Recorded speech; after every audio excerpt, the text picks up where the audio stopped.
Si Yaya Barbara ay matagal nang naging mahusay na tagapag-alaga kay Chloe. Gayunpaman, ngayong araw na ito, habang nagdiwang ng anibersaryo ng kasal sina Mark at Linda sa isang restaurant, biglang nakaranas ng pagkalito si Barbara habang naghahanda ng hapunan. Sinubukan siyang tulungan ni Chloe, ngunit sa kasamaang palad ay napaso ang kamay ng Chloe, na siyang naging dahilan upang maputol ang pagdiriwang ng kanyang mga magulang. Ilang sandali pa, sinabi ng mga doktor sa mag-asawa na si Barbara ay may demensya. Masakit man, sinabi ni Linda kay Barbara na hindi na nila magagamit ang kanyang serbisyo. Inireklamo pa niya sa kanyang asawa na dahil sa tambak ng trabaho, kailangan na nilang humanap agad ng bagong yaya, mas bata naman ngayon. Sa opisina, nakakuha si Linda ng isang magandang kontrata para gumawa ng advertisement ng spaghetti, na nais niyang ipakita bilang bahagi ng isang tipikal na hapunan ng pamilyang Amerikano. Samantala, sinimulan ni Mark ang pagpapagawa ng isang cottage. Umalis si Chloe ng bahay upang salubungin ang kanyang ama at nagpasya munang maglaro, ngunit pinigilan siya ng isang dumaan na dalagita. Ang dalagitang iyon ay si Heather, isang mabait na babae na agad nagustuhan ni Mark at Chloe. Sinabi niya kay Chloe na ang paso nito mula sa insidente kay Barbara ay isang bagay na espesyalisado niya. Ipinakita rin niya ang kanyang pasa sa binti na aniya ay galing sa isang masamang lalaki. Dinala ni Mark si Heather sa bahay at ipinakilala sa kanyang asawa, sabay sabing malapit lang ito nakatira at naghahanap ng trabaho bilang yaya upang makaipon para sa kolehiyo.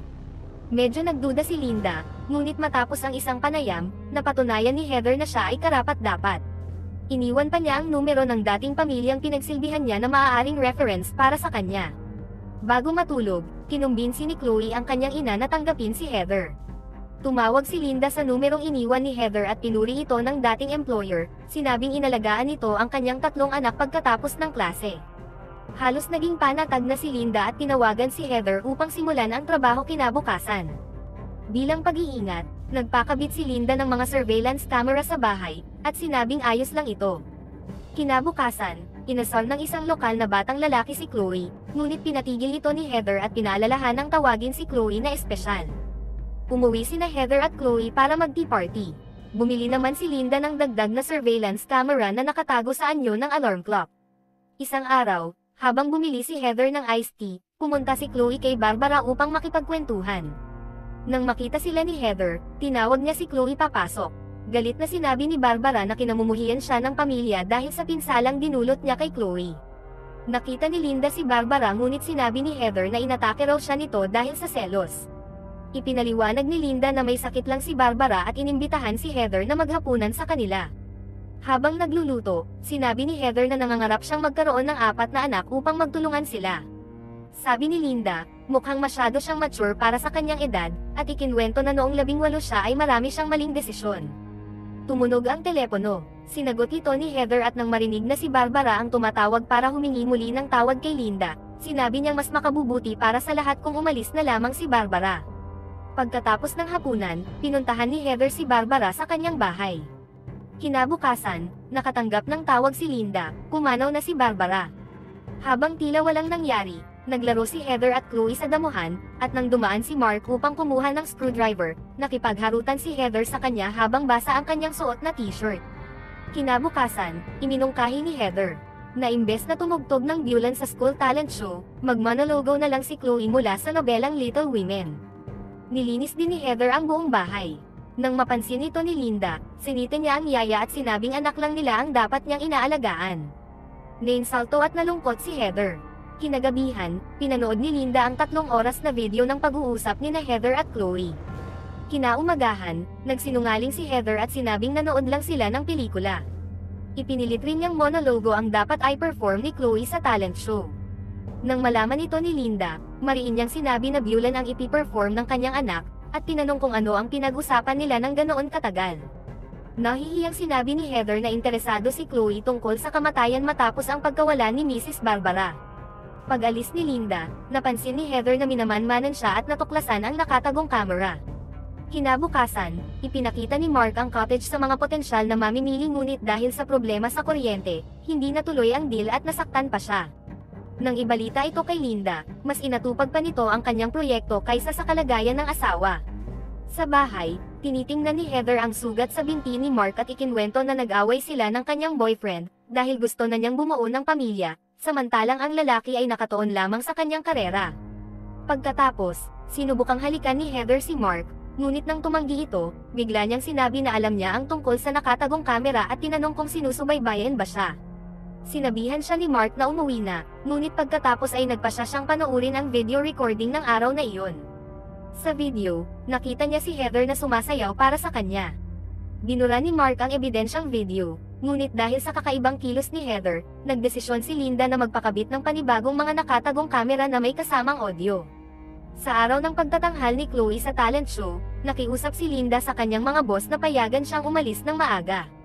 Pagkatapos sunduin ni Heather si Chloe, nagkunwaring pupunta siya para paandarin ang kotse, ngunit tinawagan niya ang 911 at iniulat na may isang babaeng kamukha ni Linda na dumukot sa kanyang anak.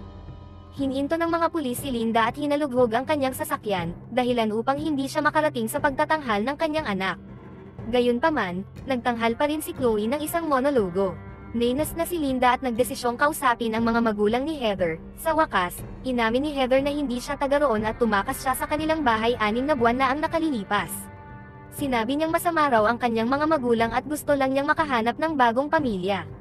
Umalis siyang umiiyak, at sinabi ni Mark sa kanyang asawa na si Heather lamang ang sumuporta kay Chloe noong mga panahong kailangan siya nito. Tinawagan muli ni Linda ang pamilya na sinabing pinagsilbihan ni Heather, ngunit hindi na sumagot ang babaeng nagpapanggap bilang si Ginang McCready. Pagkatapos, kinausap ni Linda si Chloe, na nagsabing alam niya na tumakas lang si Heather sa kanilang bahay noon at namalungkot ito bago sila nagkakilala. Nakiusap ang bata sa kanyang ina na ibalik si Heather. Binura ni Mark ang lahat ng video recordings ni Heather at sinabi kay Linda na mali ang manmanan ang ibang tao, at ayaw niyang ipagkait kay Chloe ang yaya na naging malapit na sa kanya, dahil lang sa paranoia ni Linda. Ngunit itinuro ni Linda na hindi lang si Chloe ang nakagusto kay Heather. Sa attic ng cottage, pinapanood pala ni Heather ang lahat mula sa sarili niyang nakatagong kamera. Sa opisina, napanood ni Linda ang mga footage at natuklasan na ang pangalan ng ama ni Heather ay Jake. Nahanap niya ang address nito at pinuntahan. Kinumpirma ni Jake at ng kanyang asawa na tumakas nga si Heather mula sa bahay. Ipinakita pa ni Jake ang mga litrato ni Heather suot ang mga kakaibang damit. Napagpasyahan ni Linda na masama itong ama at nagsabing maling address ang napuntahan niya. Habang paalis, narinig niyang may babaeng nagmamakaawang huwag nang ibalik si Heather sa kanilang bahay. Samantala, nakipagkita si Mark kay Heather matapos ang trabaho. Inalok siya nito ng inumin at sinabing sila na lang daw ang maghapunan, wala si Linda.